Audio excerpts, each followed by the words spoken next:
To have a good harvest, one must plant good seeds and must also use the right kind of fertilizer. The carrots have grown large and firm. How good they will taste.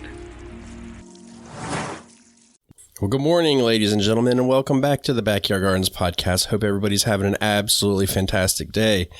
We are back to talk about synergy in our gardens, and this is a series of multiple things that once we get it right, will totally transform your garden. We're going bold, and it will transform your garden in the way it grows, but each piece is an important part of the puzzle. I'm trying to get my hands in the camera because we're on YouTube. There we go. Yeah. Leonard's not changing the camera angle, so... Yeah, so these are short episodes. They're originally released on YouTube, so thank you so much for watching us on YouTube. And if you haven't, please do so. And if you'd like to support the show, you can do so by becoming a patron, an Apple subscriber, or buying some seeds from our seed shop.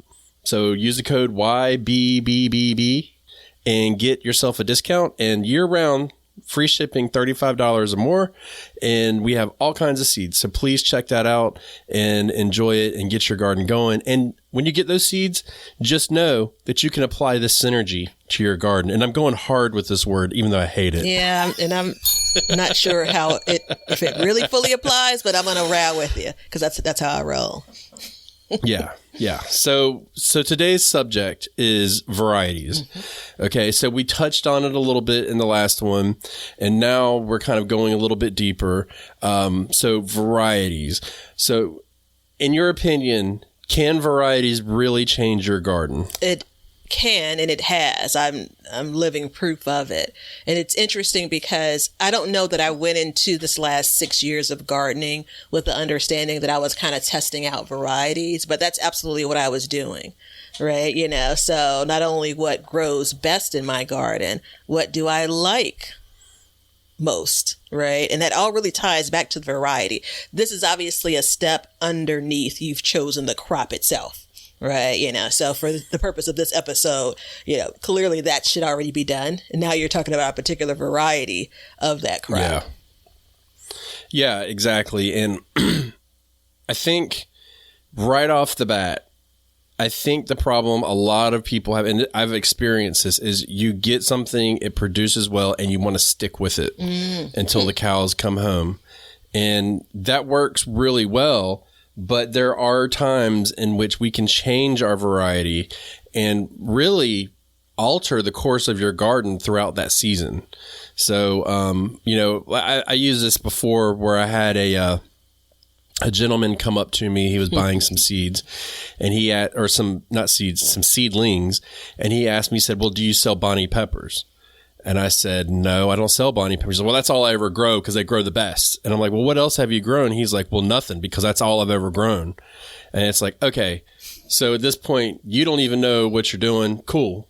Don't buy them. Not for sale, And he went on. But as we know, when you start to change, or not everybody, but, as Batavia's found out and I'm finding out each year, as we change our varieties, things can happen a lot different. And it can be a slight change. It could be totally different. It really depends. Tomatoes are a great example too. Yeah. There are not a lot of tomatoes I won't say it that way. Many tomatoes perform in different ways in the same garden. So I'm surprised you started off with, people are kind of stuck with the varieties and sticking with the varieties that they like. But I agree now that you say it out loud. It's interesting because if I come and try to piggyback off of that, I'd also say that for when you try to change the variety, like how often are you changing it? So I'm going to say give a particular variety a couple of shots in your garden, right? 1 year's experience with, aroma tomato plant is likely not enough to give you a full reading on how aromas grow in your garden.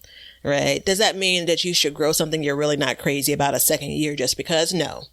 Right. But don't write something off because you've had something, growing in your year for a single season. And to Young Ben's point, you have something that either is working just okay, or maybe you may be enjoying, it's okay to play around and introduce a different variety, because you would be surprised in many cases the difference you'll see in them. Beans are a great example of that.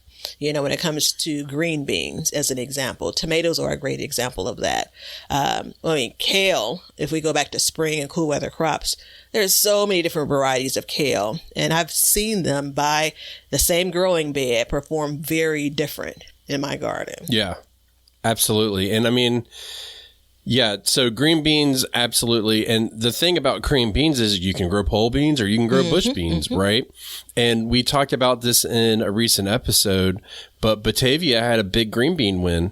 And I'm going to go ahead and use your story and tell it like it was mine, because it makes me feel good, if that's okay with you. Absolutely okay. But she, I asked her the question at the end, and I said, well, what do you think? Do you think that the bush green beans produce, earlier or more? Or both? And, it was clear it was earlier. They produce earlier because they don't have to produce all of that plant mass up from the bottom to create and support the beans. So that in itself is different. And I mean, look, with that, you're kind of doing multiple things with that. One, with that particular variety selection, you're doing an earlier harvest potentially. You could put more plants in a smaller space. You could grow them when you don't have a trellis. There's a lot of different options, and bush beans are an easy one to go through. And the tomatoes, it's indeterminate or determinate. You know what I mean? Like, those are easy. But like, if you start and you go outside of those easier ones and we go from there, what are some of the benefits? Like, I guess what I'm asking you, Batavia, is what are some varieties that you've noticed that have really changed in your garden? I think that's the best way to go about this. Yeah, I think that, the ones that I just named are probably the best ones. No, I think that we mentioned broccoli in the last episode. I think cabbage is a really good example. So there's a shorter day cabbage versus a longer day cabbage, something that's said to be produced in 85, 90 days would be the shorter. And then some that's 110 to 120 days as the longer, right? For me, a longer producing cabbage has been more successful. It really has time to set its roots, to develop, right? And my weather can tolerate it because it's growing for 100+ days. So I think that's a really good example. Tomatoes, it's more of my growing space, not necessarily my growing climate. So determinants, they do come on hot and heavy. And depending on what I want to do with tomatoes for that year, that can make the difference. When it comes to indeterminate, which generally is my preference because I feel like I have more choices, it is harder to keep those healthy for the duration, right? And so that's going to make a difference ultimately in the harvest and the work that I need to put into the garden when it comes to maintenance. Yeah. And I mean, tomatoes keep creeping up, and I do want to say this. If you have a shorter growing season, look for a variety that is, produces earlier so that you can start to get your harvest a lot earlier than normal and really get it so that it works for you. And you're not sitting there trying to figure out like, hey, why am I not getting a harvest? What am I doing wrong? When in fact, what the problem could be is simply just the variety that you're doing. So a lot of times we'll be missing certain things, we'll have issues, and you can fix it with the variety. And I think just to go over real quick, some of the issues that we can fix would be, there's a long list, but you can do heat sensitivity, cold sensitivity, spacing issues. And that goes into multiple directions as far as like how wide they get, how tall they get. Do they trellis? Do they not trellis? Disease resistance, pest resistance, fruit shapes. You could even get down to the way you preserve and what you do. There's just so many things you can do with variety. It's insane. And I've gotten to a point, and let me know if you do this too now, Batavia, or if you're getting there, where I'll look at my garden and say, hey, I'm having this issue. And one of the things that I'm starting to do is take a step back and look at the garden and say, hey, can the variety fix this issue? Can I change whatever issue I'm having simply by changing the variety and not really doing much of anything different? Mm-hmm. Yeah, I think I've stumbled into it, as I like to say, but from the different end. If I'm looking at a particular package of seeds and they'll highlight, they may be drought tolerant, they may be resistant to a common disease with that particular vegetable, I will stop and say, have I been having that issue? Right? Like, if that's a differentiator, is that an issue that I'm trying to resolve? And then I'll lean into whether or not, if it is, then okay, yeah, this may be a seed that's, worth purchasing. But if I'm not having that issue, like, it's on an even playing field. It gets no more points in my garden or to my consideration. So I look at it the opposite way. I do check every now and again if I have a reoccurring problem to check to see if there are plants out there that are kind of designed to fight that. Right. The issue that I had with winter squash, butternut squash in particular, and I've only had it a couple of years where I've not been able to get the plants growing and then squash producing and ripening on the vine in the time I have in the growing season. Just based, again, on the last episode, we were talking about timing, so that plays a factor. And so what I looked for what I came across was a smaller variety of kind of winter squash that's very similar to butternut squash. It was the honey nut squash that I grew this past season. And it's going to mature. It's going to actually produce fruit and then mature much quicker than your traditional butternut squash. Problem solved. And it's actually better tasting, if you ask me. So I'm not exactly impressed with you. Hey there. Ritual here to give a big shout out to you for making it through the hectic holiday season. The magic of those family moments, that was you. And now there's new milestones to prep for in 2025.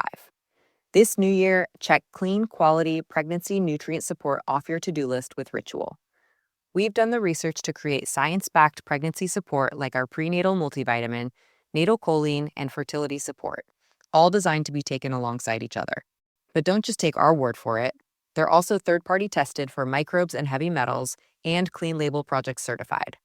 So whether you're trying, thinking about trying, or already there, we don't have to tell you that prioritizing yourself can be the hardest part.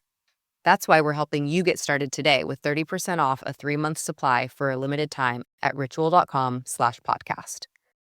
These statements have not been evaluated by the Food and Drug Administration. This product is not intended to diagnose, treat, cure, or prevent any disease. Right now, because honey nut squash is one of the squashes I was super excited to grow last year and totally forgot to grow. I'm not happy. You keep bringing it up too. I don't know if you realize that, but you keep rubbing it in my face. That's what a good friend does, everybody. Well, I didn't know. Yes, you did. I didn't know, but now that I do, I'm going to make it my business to rub it in. So I want to get into the hot topic here. Hybrids or heirlooms. Okay. I really want to talk about, we've talked about it a lot, but I think it deserves to be talked about in this subject because this is so important. In a 30-second clip, Batavia, what do you think about hybrids or heirlooms? Do you think that it's cheating the system, or do you think that, even if you're organic, you can use hybrid? Like, how do you feel about it? I feel like I've walked back from that place of, heirlooms are the way. It's going to be the way I go for the majority of my garden. I like the whimsicalness of heirlooms, the kind of story that they're ultimately telling based on their existence. And I'm still pro heirloom, but I absolutely lean into hybrids just because it gives me a variety to choose from. It gives me more of a variety to choose from. And some of the issues that you were talking about earlier on, some of these hybrids have been designed to combat those issues, right? So I think for me in my garden space right now, I'm going the easier route, to be quite frank. And oftentimes that comes across in what's in a hybrid package. Yeah, I don't like the word that you use, designed. The word that I like, because designed implies genetically modified. The word that I like is bred, because that implies that it's a natural helping hand man process, man-made helping hand simply by cross-pollinating flowers. But you're exactly right. I agree the same way. And I like that you bring up the whimsicalness of it, because it is the story behind a hybrid and the longevity that plant's been around. Heirloom is very important. I'm glad you're here, because otherwise I'd be putting a caption in and everything. It'd waste a lot of time. I'm glad you're here for more than just that. But yeah, the story is really important. But what I will say, and Batavia and I are in a position where we talk to a lot of gardeners every day, every week. And a lot of times when we get questions, and, typically it's like, help. It's a hybrid, or it's an heirloom plant. And heirlooms are notoriously more difficult to grow. Not saying they're impossible, but inherently they're more difficult because they don't have these traits within them that were bred into them in order to help. And so I like to look at hybrids as simply a crutch to help me. And like with my Brussels sprouts, hands down, after 4 years, the only reason why I ended up getting a harvest is simply because I switched to a hybrid, and it helped me to get there. And I'm okay with that. Yeah. The biggest thing with heirlooms, other than the backstory, is the saving of the seed. You can get a clean seed and a viable seed typically. Yeah. And on a longer episode, I challenged the argument of bred and design, but on this episode, I won't. I do think that when you look at kind of hybrids versus heirlooms, there's a philosophical question on, should you really be growing the thing if you have to make these types of changes, if you have to breed these seeds differently to try to combat some issue? So I think that's where I'm going to leave it when it comes to this question. And as soon as my mouth opened and I said that, I knew what you would say. I was going back and forth on whether or not I was going to bring it up, but I felt like you were either going to bring it up now or you're going to bring it up in about 5 minutes when we stop recording. So it's all good. And I would love to have that conversation, because hybrids have a really bad name. Yeah. But the other thing too with them, and remember this, is they're bred to produce heavy. And so if you have a small space and you need to really you want to get some good harvest out of it, a hybrid may very well be the answer that you're looking for, because I know people that grow, like, there's a cucumber, that you grow. I think it's the Supreme cucumber, if I'm not mistaken. Don't take my word for it, but they won't grow it anymore because it produces so much. Yeah. So that's a, right there in itself is a benefit. So I think they've gotten a bad name, and the water has been muddied over the years. But remember, when you're going through and you're picking everything out for your garden, the variety is very important. So that being said, make sure that you're doing these things, and you will create this synergy within your garden. But if you'd like to support the show, please do so by joining Patreon, becoming a subscriber, or buying yourself some seeds. And download the Planter app. It is planting season, so go ahead and pick that up. And remember, on this show, we do two things. We learn to grow, and we grow for change. See ya. Now you know why people feel like celebrating at harvest time. All over the world, people have feasting and good times when the crops have been gathered in. Thanks for checking out the show. If you like what we're doing and you'd like to support us, you can become a patron at patreon.com/backyardgardens, or you can be an Apple subscriber, and in both of those, you'll get an extra episode every month. You can also make a one-time PayPal donation with the link below, and you can get all kinds of gardening gear like t-shirts and mugs and cups from the link below at Teespring. And we have an Amazon store which has all the products that we use and recommend in our gardens, and it helps support our show. And we also add to this list periodically, so be sure to check it out periodically to see if there's anything that you need for your garden. Everything that you do, including a like and a subscribe and even a review, will help us learn to grow and grow for change. See ya.